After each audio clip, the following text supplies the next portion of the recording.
धीमी बांसुरी की धुन, सुबह का उजाला फैल रहा है।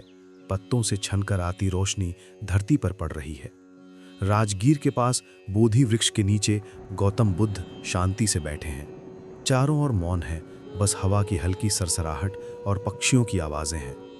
तभी एक युवक आता है, चेहरा चिंता से भरा हुआ, आंखों में थकान, मन में बेचैनी। भंते, वो कांपती आवाज में कहता है, मेरा मन जैसे किसी जाल में उलझ गया है। दिन रात चिंता में घिरा रहता हूँ। भविष्य का डर, अपनों के खोने की चिंता, असफलता का भय, सब कुछ मुझे भीतर से खा रहा है। बताइए प्रभु, चिंता होती क्यों है? बुद्ध उसकी ओर देखते हैं। उनकी आंखों में करुणा है, पर कोई दया नहीं। आवाज शांत, गहरी, स्थिर। भद्र, चिंता तब जन्म लेती है जब मन वास्तविकता से भागता है।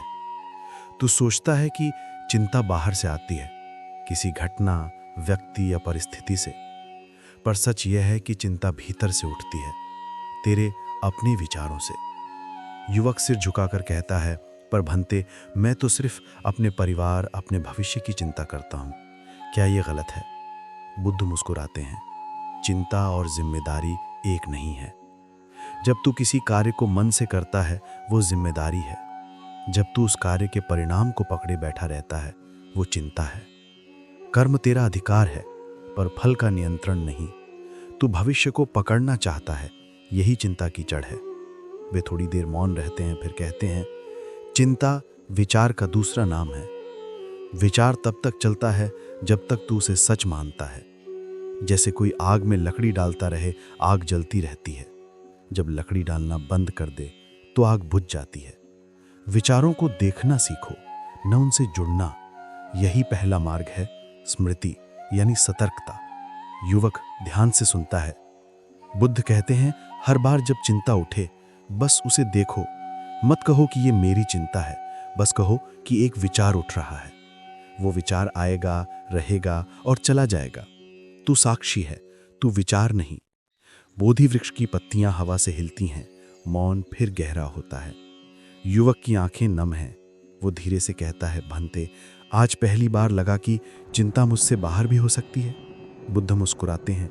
हाँ भद्र, जब तू देखना सीख जाता है, चिंता तुझे पकड़ नहीं पाती। यही पहला द्वार है, जागरूकता का द्वार। अगले दिन सुबह आकाश हल्का नीला, बोधि वृक्ष के नीचे वही युवक फिर आता है। इस बार चेहरा थोड़ा शांत है, पर भीतर कुछ बाकी है। भंते, वो कहता है, अब मैं चिंता को पहचान लेता हूं। पर वो फिर लौट आती है, कभी हल्की, कभी भारी। क्या मैं सच में उसे छोड़ नहीं पा रहा? बुद्ध शांत स्वर में कहते हैं, हां भद्र, क्योंकि तू उसे समझ तो गया है, पर छोड़ा नहीं। चिंता का दूसरा नाम है लगाव। जिसे तू थामे बैठा है, वही तुझे बांधता है। जो तू छोड़ देता है, वही तुझे मुक्त करता है। युवक चौंकता है, पर भंते, जिनसे प्रेम है, जिनके लिए मैं जीता हूं, क्या उनसे भी विरक्ति करनी चाहिए? बुद्ध मुस्कुराते हैं। त्याग का अर्थ अलगाव नहीं, मुक्ति है। जब तू किसी को प्यार करता है और ये जानता है कि वो भी बदलता रहेगा, तो तू उसके साथ रहता है, पर पकड़ता नहीं। यही सच्चा प्रेम है, जो स्वतंत्र है। उन्होंने पास की सूखी पत्ती उठाई। देख इस पत्ती को, ये पेड़ से गिरी, पर विरोध नहीं किया। हवा ने जैसे चाहा वैसे चली गई। त्याग यही है, स्वीकार में जीना, विरोध में नहीं। युवक की आंखों में समझ उतर रही है। बुद्ध आगे कहते हैं, तृष्णा कहती है मुझे और चाहिए। त्याग कहता है जो है वही पर्याप्त है। जहां तृष्णा है वहां चिंता है, जहां संतोष है वहां शांति है। धीरे धीरे दीपक जलाया जाता है। बुद्ध कहते हैं, दीपक तब तक जलता है जब तक वो अपने तेल को पकड़ कर नहीं रखता। अगर वो थाम ले तो बुझ जाएगा। त्याग का अर्थ है प्रवाह में रहना, कसाव में नहीं। भंते, युवक पूछता है, क्या त्याग केवल वस्तुओं का है? बुद्ध कहते हैं, त्याग हर उस चीज का है जिससे तू मेरा जोड़ता है। मेरा विचार, मेरा शरीर, मेरा अनुभव, ये सब बंधन है। जब तू देखता है कि सब बदल रहा है, तो तू पकड़ना छोड़ देता है, और जहां पकड़ नहीं वहां चिंता नहीं। रात गहराने लगी। युवक ने प्रणाम किया। भंते, अब मैं देख पा रहा हूं, छोड़ना ही शांति का मार्ग है। बुद्ध ने कहा, हाँ भद्र, जो छोड़ता है वही पाता है। तीसरी भोर, सूरज की किरणें पहाड़ों पर पड़ रही हैं। युवक अब और भी शांत है। वो फिर झुककर प्रणाम करता है। भंते, मैंने छोड़ना सीखा, स्वीकारना सीखा, पर फिर भी कभी कभी जीवन अर्थहीन लगता है। अगर सब अस्थाई है तो जीने का उद्देश्य क्या है? बुद्ध कहते हैं, भद्र, ये प्रश्न ही तुझे सत्य के द्वार तक लाया है।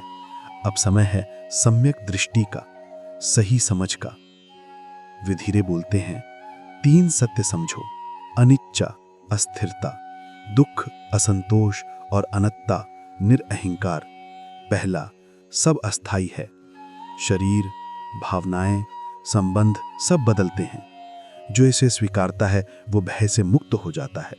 दूसरा, हर अनुभव में असंतोष छिपा है।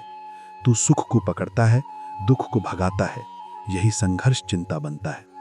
जब तू दोनों को समान रूप से देखता है तब मन संतुलित होता है। तीसरा, मैं कोई स्थायी सत्ता नहीं हूं। ये शरीर, ये मन, ये विचार सब प्रवाह हैं। जब तू ये देखता है कि चिंता मेरी नहीं, बस एक लहर है, तब वो तुझ पर हावी नहीं रह सकती। बुद्ध आगे कहते हैं, तू नदी की लहर नहीं, तू जल है। लहर टूटेगी पर जल नहीं। जब तू ये जान लेता है, चिंता मिट जाती है। युवक की आंखों में चमक है। वो कहता है, भंते, अब मुझे लगता है कि जीवन विरोध नहीं, प्रवाह है। बुद्ध सिर हिलाते हैं, हाँ भद्र, और जब तू प्रवाह को स्वीकारता है तब चिंता नहीं, केवल सहजता रह जाती है। न रात गहराने लगी है। युवक प्रणाम करता है, भंते, अब मैं देख पा रहा हूं, छोड़ना ही शांति का मार्ग है। बुद्ध ने कहा, हाँ भद्र, जो छोड़ता है वही पाता है। न रात गहराने लगी है। चांद बोधि वृक्ष की पत्तियों पर चमक रहा है। हवा में गहरी शांति है। युवक फिर बुद्ध के पास आता है। उसकी आवाज धीमी है, पर अब उसमें भय नहीं। भंते, अब मैं जानता हूं कि चिंता विचारों से जन्म लेती है, लगाव से पोषित होती है और गलत दृष्टि से टिकती है। पर क्या ये पूरी तरह मिट सकती है? बुद्ध मुस्कुराते हैं, भद्र, जब तक तू ये पूछता है चिंता बाकी है, क्योंकि प्रश्न उसी मन से उठता है जो चिंता को जानता है। जब तू अनुभव करेगा तब प्रश्न भी मिट जाएगा। यही प्रज्ञा का आरंभ है। वे समझाते हैं, प्रज्ञा वो नहीं जो किताबों से आती है, ये देखने से आती है।